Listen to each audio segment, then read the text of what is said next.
fort équipe bi wax ci banc bi également mais yéen fan lañu sentir ne am na tuuti flottement et que il faut que ñu régler déjà ce problème pour que bu ñu demee si yenn compétition comme Coupe d'Afrique wala mondial foofu nga xamante ni dañuy dem ba toll ci match yoo xamante ni gagné wala ñàkk gagné lay doon fan ngeen gisee ne am na un peu de flottement si équipe bi. Bon, parfois dans l'entrejeu au milieu entre le numéro 6 le numéro 8 wala numéro 10. Mais loolu mënul ñàkk équipe mënul nekk au top en 90 minutes kon boo génnee dañ lay yóbbu test antidopage. coach après dina ñëw si flottement. non équipe mënul nekk au top durant 90 minutes loolu mënul nekk il faut mu am des temps forts et des temps faibles. léegi ci temps faible yooyu noonu ngay jéem a gérer. parce que boo nekkee ci sa temps faible équipe bi sa adversaire day nekk ci temps fort am. foofu ngay jéem a contenir ses attaques ses déferlements. ñu ngi koy jéem a contenir. flottement parfois ci entre dans l'entrejeu parce que foofu tamit parfois manque d'expérience moo koy def. mais benn gànn bu nekkee ci terrain bi day yu bëri da koy effacer da koy gérer. à sa manière. comme on dit da koy gérer. démb on a vu Nampalys Mendy bi mu ñëwee. Il n'a rien perdu de ce... son abattage. Voilà, il n'a rien perdu. Et il l'a montré. Mais ay flottement moom mënul ñàkk ci match peut-être que mën na nekk flottement yu yem yoo xam ne mën nañ ko gérer. Les joueurs peuvent gérer. Mais peut-être yenn comme démb Mori Diaw li mu def erreur de débutant yooyu moom c'est impardonnable. C'est impardonnable. Mais on le comprend parce que ki mu remplacer la. D'accord. Parce que boo jëlee place Edouard Mendy. macha allah peut-être que dafa xawoon am pression. parce que tu te dis que ni est-ce que amutoon pression. voilà man c'est ce que j'ai ressenti quoi man je me suis dit que ni. dafa xawoon am même si parfois il ne bougeait même pas. voilà je me suis dit que ni dafa xawoon am pression aussi. parce que ku mel ni Edouard Mendy nga bëgg ko remplacer dans les buts du Sénégal. parce que peut-être il ne s'attendait pas avant. Bon, peut-être pour moi c'est le deuxième gardien derrière Edouard Mendy. Parce que bi Edouard bi mu fi nekkee y avait Seyni Dieng qui est blessé. Après moom mu ñëw. Léegi Seyni il est blessé donc lui il vient en deuxième position. Et Yehvan vient en troisième position. Et il se fait même quand Edouard était blessé. D'accord coach oui. damay apporter li may yokk ci Fatou li mu wax. Elle a raison. mais man du ma sa wax sax ci erreur compartiment yi. man na erreur état d'esprit laay wax. excès de confiance. la ñuy am par moment. Parfois waaw. D'accord. c'est-à-dire qu'on se voit trop beau puisque c'est pourquoi certaines choses. nous échappent. Voilà nous échappent. Et puis manque de concentration parfois. moo tax les yenn passes yi. voilà yenn courses yi. parce que course boo ko teelee préparé tu le fais moins. mais boo ko yéexee préparé tu le fais plus. D'accord.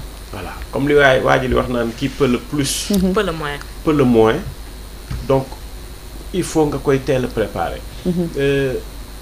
En plus il faut qu'on soit plus agressif. Dans le bon sens. Parfois. Dans le bon sens parce que am na équipe yoo xamante ne ni. bu ñu nee agressivité lañ lay imposer ku mel ni Argentine. Argentine bu tegee bal football nga të. dañuy gën a jaas yi. ay De Paul ay Paredes ñooy gën a jaas yi. ay Montiel. gis nga dem seen match dem bi dañuy ñëw teg la benn agressivité bu bon ñun on le compense par notre jeu collectif. C'est ça. notre entente collective. coach agressivité nga wax noonu sànq nii parce que on a vu avec l'entrée de Nampalys. feeñ na. waaye côté bu feeñ na bu mu ñëwee rek. gis nga ak agressivité ba am si biir. Nampalys li mu ñëwee loolu c'est bien parce que complémentarité bi moom la ñuy wax sànq il faut nga suivre dëggantaan pour xam ni changement am na. sinon boo gëmmee ñu changé. boo xoolaatee seetaan match yi pendant 10 minutes doo xam ni changé puisque même rythme bi la. loolu la ñuy wax l'identité d'une équipe. identité bi boo ko assimilé rek joueur bu dugg on fait le même truc. Ok man gisuma problème de compartiment quoi. Défense gardien milieu attaque mais état d'esprit rek. la ñuy concentré wu. Lamine loo gis. Lamine voilà.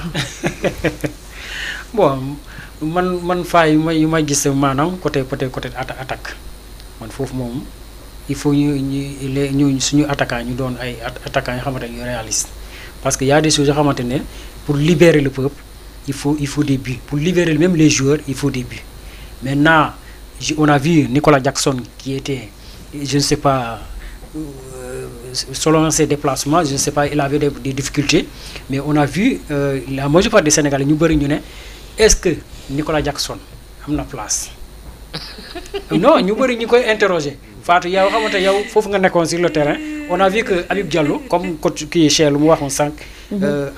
Habib Diallo dès son entrée parce que c'est un tueur lui face au but il ne rate pas mais Nicolas Jackson des fois face au but il a des problèmes. D'accord. Mais l'entrée le coach l'a tout expliqué c'est les profils.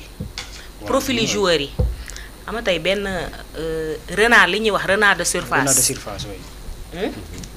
Habib c'est un renard dans les 16 mètres.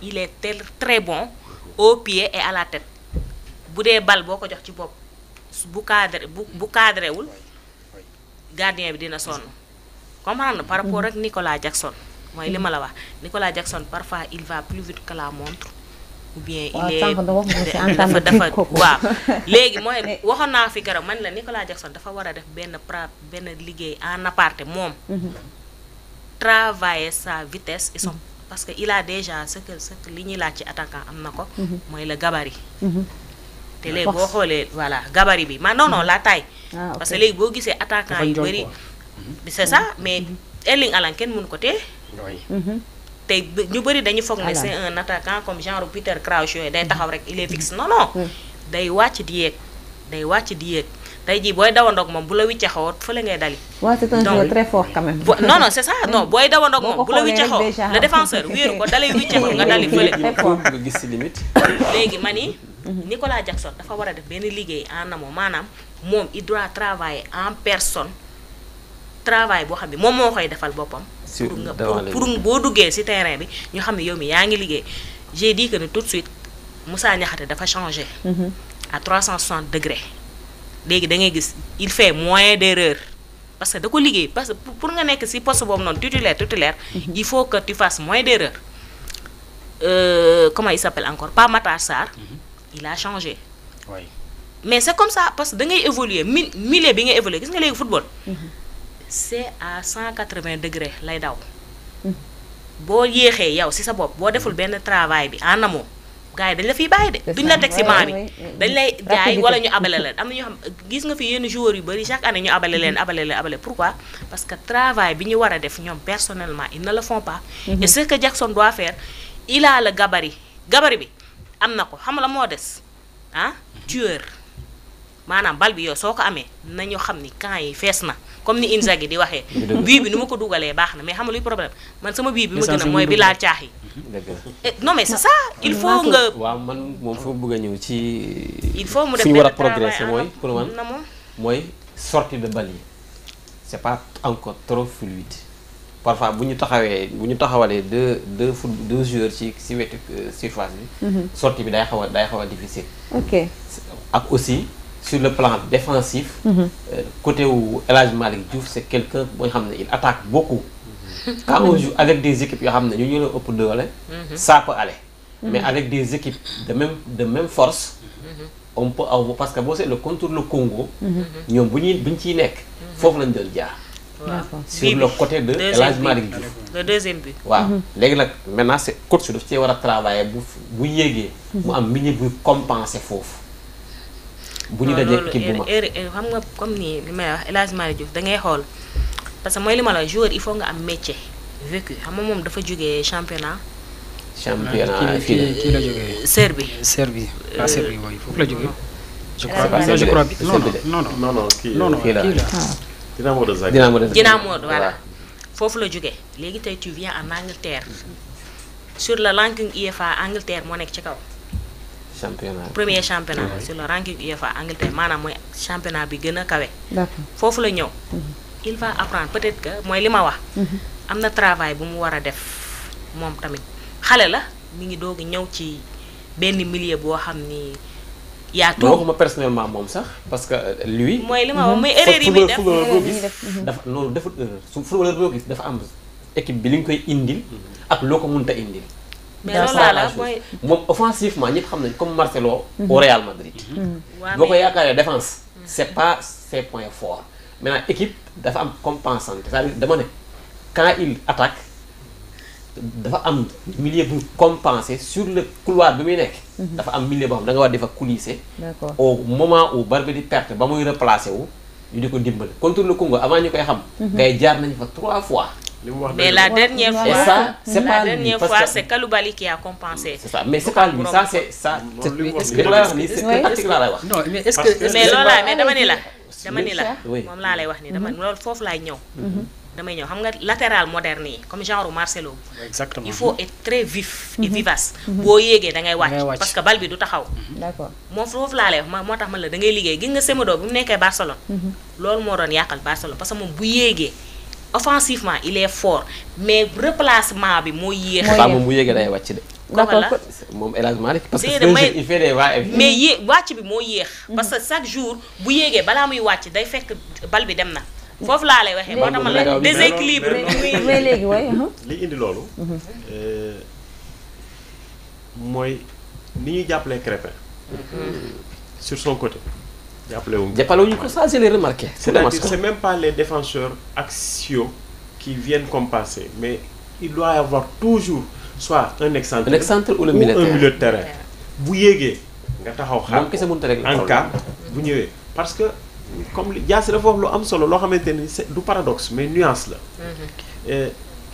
waxul ne lan moo manqué équipe bi. dafa ni lan lañ mën a yokk. yàlla lañ mën a yokk c'est ce que j'ai dit ci équipe bi. liñ ci mën a yokk mooy moom apport bi El Hadj Malick di indil équipe bi ñëpp xam nañ ni baraada la day xelli. moom fu mu taxaw mën na la jox. léegi ma am phrase ma la yokkal gis nga lors de la finale.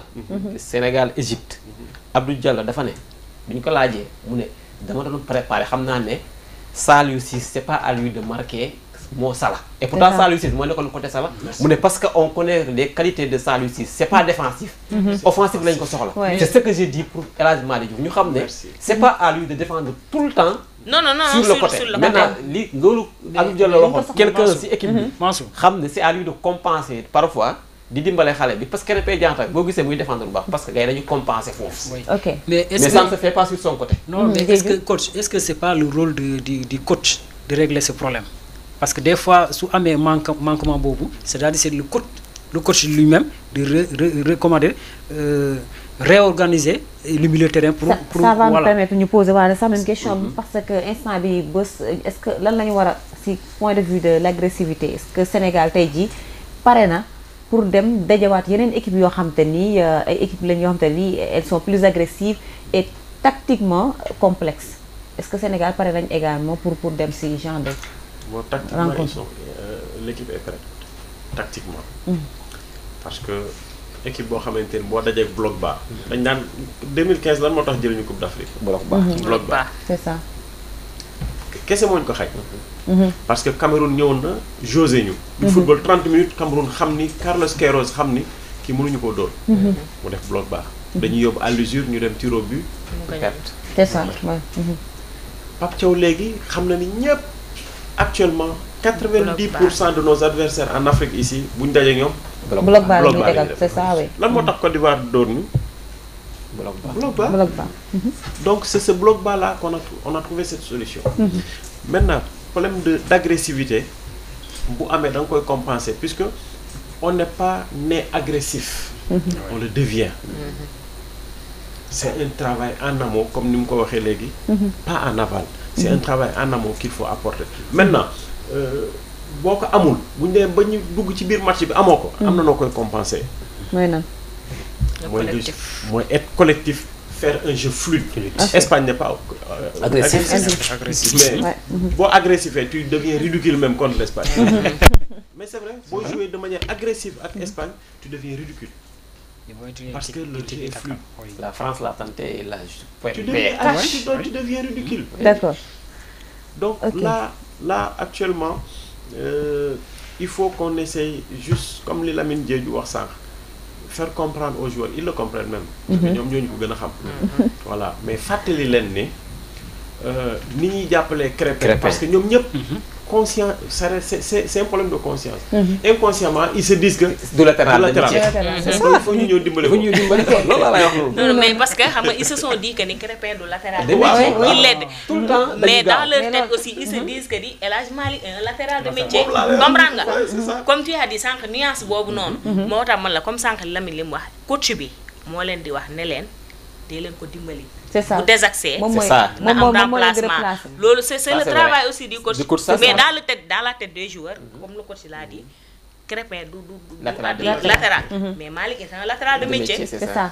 Mais même étant un latéral de métier, par exemple, waaye ñu fermer Ismaël parenthèse Jacob boobu ñu dem si ne beneen. va pas avoir le même problème que Malick. Voilà. Parce que Ismaël, il compense par son esprit défensif. Voilà.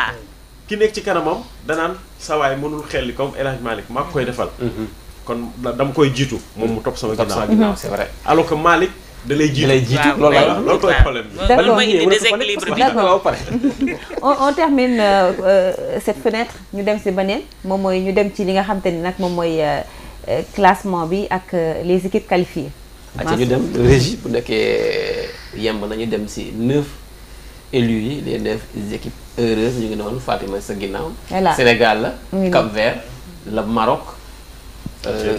l'Algérie, l'Afrique du Sud, l'Égypte, le Ghana, la Tunisie et la Côte d'Ivoire. Et la Côte d'Ivoire. C'est ça les 9 équipes qualifiées directement pour le mondial 2026. 4 yi war a ñëw baara ñu waxagum si 9 yi nga xam ne pour le moment ñoom ñooy représenté Afrique aux États-Unis, Mexique, Canada en 2026 barrage yi si yaa nekk noonu. les Cameroun mooy dajeeg RDC Congo. Gabon dajeeg Nigéria. ñi ci gagné ñuy daje final kii jël final bi mooy représenté Afrique si barrage intercontinental. Ah ouais. Maintenant on va parler d'abord des 9 qualifiés tour de table. des 9 voilà 9 qualifiés yi bon parmi les 9 qualifiés kan ngeen gis ne moom moo ci ëpp force pour l'instant voilà. Le Sénégal. Le Sénégal. Le Maroc. Oui. Le Sénégal. Pourquoi le Maroc? On oublie que non, le Sénégal va quelqu'un d'autre. Moi je dis que le Sénégal et le Maroc. Non, c'est pas question de patriotisme.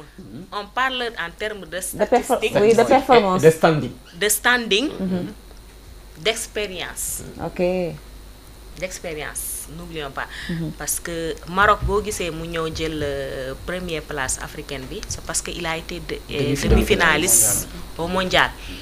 Mais sur les 3 dernières années, 4 maximum, le Sénégal était premier en Afrique. Sur le classement. 10. Sur le classement africain. Il était entre 17e, 18e et 19e. C'est pourquoi je dis que c'est le Sénégal. Mais vous dites le Maroc aussi, parce que le Maroc a fait des performances en 2022. N'est demi-finaliste, donc aussi, est-ce que n'est aussi un exemple à suivre? C'est ce que je dis, parce que Maroc, 2022, m'a créé le déclic pour le Maroc. Parce que dafa yegg fa benn équipe africaine yeggul ci coupe du monde bi demi-finale foofu laa wax moo tax man léegi ñoom leur problème le problème du Maroc c'est le Sénégal parce que dañu bëgg statistiques yi Sénégal am parce qu'ils ont essayé comme coach bi ni mu ko rappelé sànq dañu am benn ligne tracée parce que Sénégal dafa du coach consultant consultant man maa ko sonal nankaan coach c'est que man aussi dama la kale quoi parce que Sénégal dafa ñëw def benn kii bu linéaire sélection yëpp jël ba mu des les U23 donc Maroc ñoom seen challenge mooy loolu mooy ce que le Sénégal a fait duñ ko def nag ñu def ko non loolu mooy seen challenge loolu moo tax kii Cheikh daan ne Sénégal dañu am benn Maroc dañu am benn ligne bien tracée mais ligne boobu noonu damay ragal mu nekk zigzag Cheikh waaw bon man li may wax ça l'Afrique est vraiment bien représentée très sincèrement des équipes présentes 9 yi étaient les meilleurs ouais. Parce que cela dépendra aussi dans quel pool elles seront ces équipes. Ouais. Parce que ku ci dajeek exemple Islande, Finlande, Trinidad et Tobago, tu deviens premier de ta poule. Mais ku ci dajeek Brésil, Argentine, Norvège ak keneen. Maintenant, à moins qu'il y ait des surprises parce que bon. Maintenant, Sénégal parce que ils ont une dette envers l'histoire. C'est ça. bi ñu leen gagné ñaari élimination yi ñaari yëpp accidentel la c'est des accidents de l'histoire Angleterre daf ñu door incomplet ils étaient complets ñun on était incomplet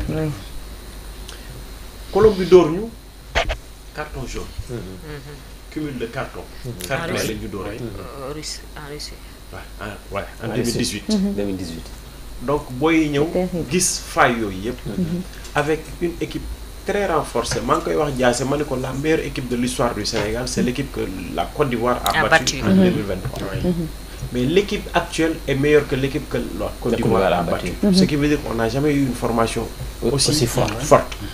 La formation, tu as des cadres comme Lamine Camara, Habib Diarra, Boulaye Dia. Et ils ne sont pas là. Qui sont absents. Et personne ne parle à Assane Diao. C'est ça. Et c'est un garçon qui peut faire mal à la Coupe du Monde. Assane Diao. Et personne n'en parle. Ça veut dire qu'on a une équipe bien fournie, un groupe du moins. Un groupe bien fourni.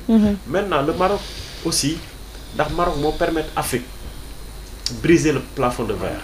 Puisque le plafond de verre était à quart de finale. Maroc a gagné le premier tour en Afrique. En 86, Mexico 86. Nous avons gagné le premier tour. Nous avons gagné la finale, nous avons pas gagné la finale Afrique. Demi-finale. Demi-finale, ça c'est en Afrique. Mais ils n'ont pas les joueurs que le Sénégal a. Ils n'ont pas l'équipe que le Sénégal a. Mais quand même, bon, comme ils vont pour représenter l'Afrique. On a aussi le retour de l'Algérie. Oui, l'Algérie revient aussi, d'après, comme nous def non, mais l'Algérie, moi, je ne vois pas trop loin, parce que comme Fatou Mou en Sankani, c'est le Sénégal, parce que les standing, les joueurs qu'on a eu, franchement, c'est des joueurs parce qu'on a testé avec l'Angleterre, on a testé avec l'Irlande, on a vu que, franchement, même il y avait des manquants, mais on a vu une équipe sénégalaise qui est franchement très organisée. Moi je crois que cette Coupe du Monde B, c'est notre Coupe du Monde. C'est notre Coupe du Monde. Mais pourquoi pas? Il faut rêver. Inch'Allah. Le